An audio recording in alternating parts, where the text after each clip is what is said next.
Hey folks, it's Matt once again, and I bring you a review rant on Tobe Hoop, one of Tobe Hooper's worst movies, in my opinion, and that's Night Terrors from 1993.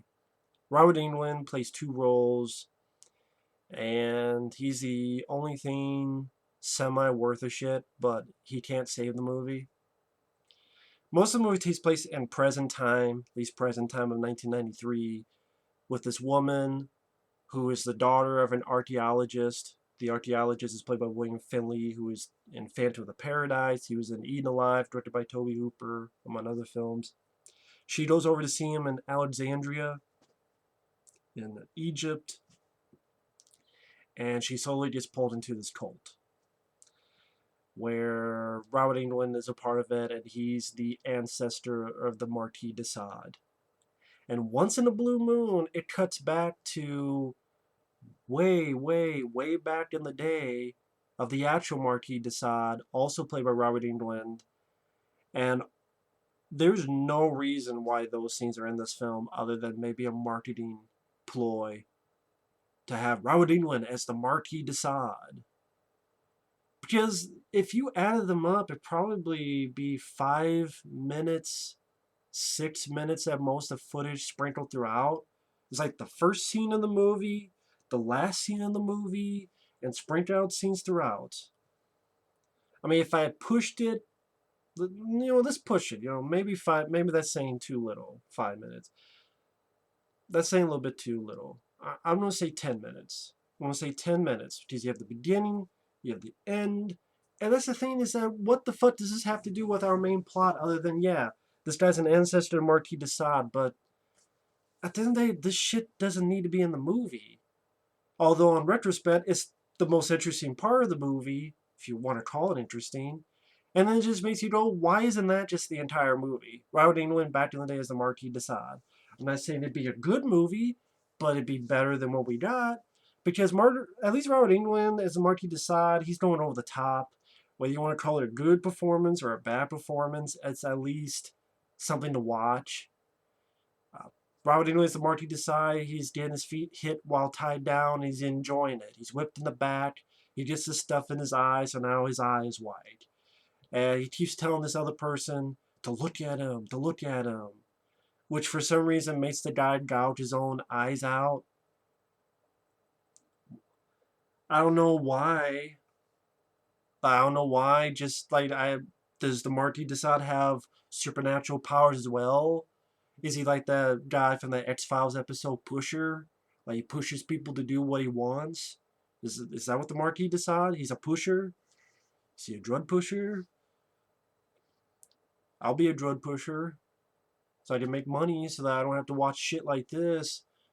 Buy the rights to it, remake it, replace it, re-edit it, refocus it, refuck it, reshit it, repiss it, repent for the sins of making this fucking movie. I don't know why the fuck the guy gouged his eyes out, other than Robert Englund says, look at me, look at me, look at me, look at my eye. Why, he was so ugly that the guy gouged his own eyes out? I didn't fucking understand that. Again, it's like, is there some supernatural bullshit to this that I'm not getting? And that cuts away to it's 1993. Like I said, the girl goes off to Egypt. Her father's an archaeologist. She's wearing these short shorts, Daisy Dukes, tight almost in the bra area as well. And she gets attacked in this market, and she's saved by this woman who gives her a book on the Marquis de Sade. The dad warns her about that girl, but the daughter goes out anyway with that girl who saved her. As pretty much the rest of the film is her being seduced. This one guy just washes her feet and licks her feet. I'm like, yeah, lick my feet. Also lick my ass, movie. She gets drugged. She sees visions like this woman with a snake. And then you get another Robert Englund scene of the Marquis de Sade talking and writing his book. Then it cuts back to she's with her friends who are at this horse race. She's not feeling well. And there's this buff Arabian guy. He always looked like Oded Fair from the Mummy movies. And goes out with her and takes her out to a picnic. And then they have a sex scene. And then you get another past sequence of routing with Marquis de Sade, talking about how cruel men to appease their ferocity. Just giving these big, overdrawn, overdramatic speeches as the Marquis de Sade. And then the lead girl thinks about that guy she was with, riding a horse, naked, with his dick bobbing up and down.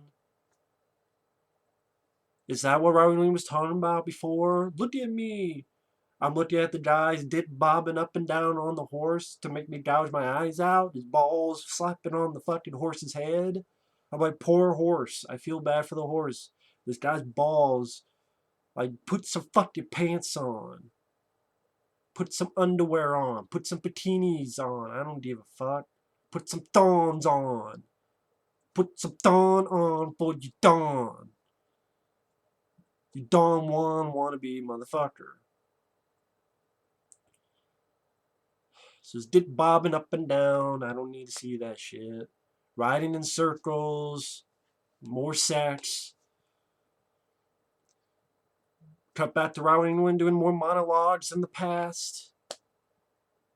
Then she goes to this party. We see Robert Englund as a character in this new time. His name's Paul. He's a descendant of the Marquis de Sade. And then she has this weird dream of her friend going downstairs and chased by this guy who has this, like, it's like a metal rod. And if you push a button, this spike comes out. It's like a metal rod. And if you push it, this spike just goes like this and then it retracts. And then we have this really, really boring pace when nothing much happens. And then, just like that, oh shit, she finds her head with no eyes in the fridge, and then she opens the door and there's her nanny, Hun with no eyes as well. Then cuts to William Finley at the dig, and he gets his throat slit. I'm like, holy shit, this movie's kicking into overdrive now. Talk about, how about you spread the shit out? No, it's like, no, now her friend's dead. Look at her fucking body. Her head's in the fridge. Oh shit, now her nanny's dead. She's Hun with no eyes. Oh, now her father's dead. He got his throat slit.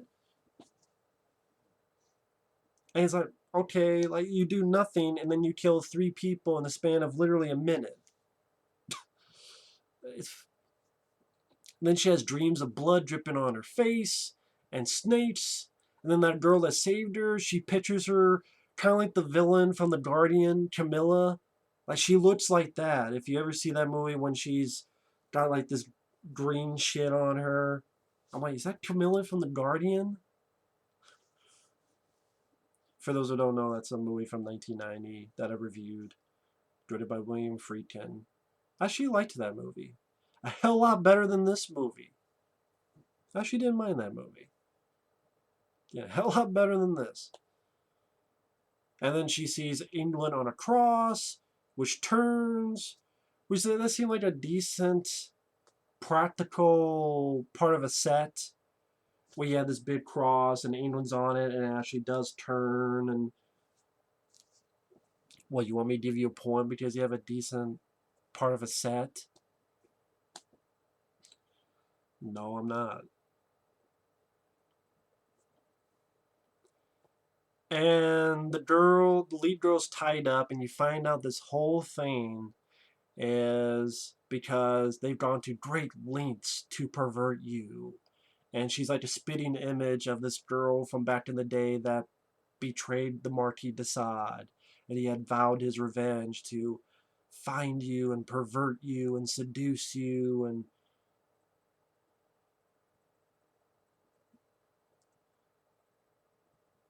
they show her dad's head. They get the thing that the William Finley had at the dig. It's just these scales.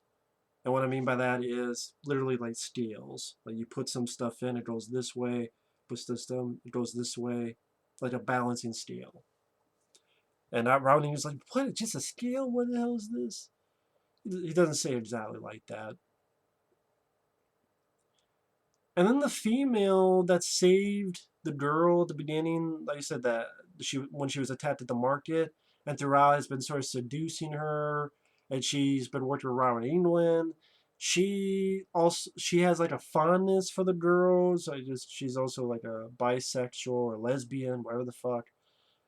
And she likes the lead girl, so now she stabs Robert Englund, whips him first, stabs him in the back, allows the lead girl, then Robert Englund stabs her in the back with that thing that spits out a spike. Lead girl runs, followed by Robert Englund, and then Robert Englund sees these men in black robes arrive. And only Robert Englund sees them. All these people in black robes. And she sees nothing there. I think they were the people that were with the nanny that died. I think she was part of them. I don't know. Only Robert Englund sees them and makes his ears bleed as the ghost visions puts a coin in the steel, and then Robert Englund dies from that. And the lead rope pushes him into this thing that has water in it. Then it cuts back to the Marquis de Sade in prison, spitting blood at a priest, and then dies. And then the movie's over. And I go,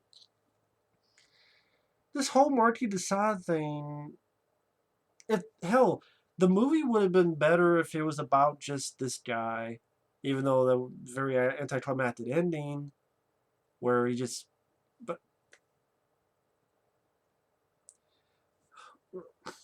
this movie is, it's boring, it's slow, it's tedious. There's nothing to go on for it. The lead girl is not much to run home about acting wise. It goes at a slog of a pace. You're not going in it for effects or action or suspense or humor or thrills or scares. The Marquis de Sade stuff, I think, fits poorly with the present day because it feels like two different movies. And that's what I'm getting at. It feels like two different films. It felt as if they were trying to film a Marquis de Sade movie, but you know what? They didn't have enough money. They filmed some of the stuff when he's in prison, but they didn't film the rest of the movie. So then they took the footage. Let's make a cheap jack horse shit. I think this was actually a canon film, but like one of the later canons where only one of those guys, I forget who, but only one of those guys was with the company. I forget if it was Dolan or Globus. And I could be wrong, but I swear I saw a canon emblem at the beginning, and not even the cool canon emblem. Like this is just sitting it there. I'm like, of course, you take away the cool canon, come together. It's just, I think that's when one of them was still there, and one of them left. I forget the company they formed. They formed like a different company. But it's almost as if, oh shit, we can't finish the Marquis de Sade story. Let's take that footage. Let's make this cheap jack horse shit about a girl being seduced by a cult, and you're wondering where the fuck is this movie going? Can you? Okay, she's attached. She's saved by this lady. She gets a book. Okay, here's this guy who has sex with her. Okay, she's ill from watching the horse race. Oh no, it's because she got drugged before. Oh, okay, now kill her friend, kill her dad, kill her this, kill her nanny. Okay, she's tied up, and endless talking. And oh yeah, the girl that was Robert Englund, she betrays Robert Englund, saves the girl, and then she doesn't even kill Robert Englund's character. She doesn't even really fight back. She doesn't do anything. She just runs, and then Robert Englund dies from a vision, just because of those scales. That the plot is a mess. It's a boring plot of a mess. The Marquis de Sade seemed out of place. You could have easily snipped those scenes out, and it wouldn't have made much of a difference. That's how you know it doesn't really fit together well.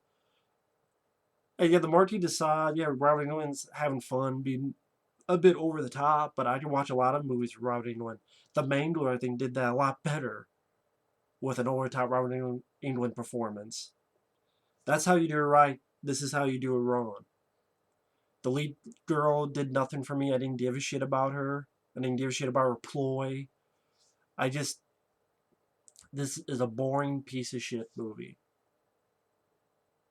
The plot is a mess. The pacing is slow.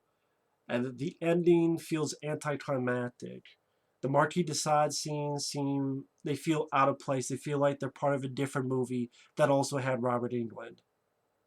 And then they went, let's just write a little bit. Yeah, he's. I mean, the idea that the plot is, well, this is descendant. He wants to pervert this girl, just like Marquis de Sade promised back in the day. But at the same time, these past Marquis de Sade scenes, they feel like you're in the present state of the movie in 1993, and then these Marquis de Sade scenes pop up. You know, okay, it's like I switched channel. I switched a channel, and then when it goes back to the present, I'm switching channels again. And if you watch the trailer, I know a friend of mine, Mike OCP, which if he ever reviews this, I look forward to that because I remember him first telling me about how this is a movie that pissed him off when he was a kid because he was misled for false advertising saying Robert Englund is the Marquis de Sade. Yeah, for about 7 to 10 minutes, 5 to 10 minutes. The rest of it is that Robert Englund character, the new one, pops up like maybe halfway in the flick. It's just a really boring, slow, inept, piss poor movie. Yeah, I think it's easily one of Tobe Hooper's worst films. Easily. That's just my opinion, though. But anyway, thanks for watching. Take care, and we'll see you later. Fuck this movie. It's a piece of shit. Night terrors. Yeah, you'll be having night terrors after watching the fucking movie because you'll be so pissed off you can't fucking go to sleep. And then those will create night terrors. And yeah, wet dreams are more scarier than this fucking movie. So those are your fucking night terrors. Okay? Just go have a wet dream instead of watching this fucking. Yeah, it's wet. It's wet from me pissing on it. That's why it's wet. Sorry, Toby. I like quite a few of your movies. This is not one of them. If you like the film, good on you. I think this is a piss poor movie. Take care.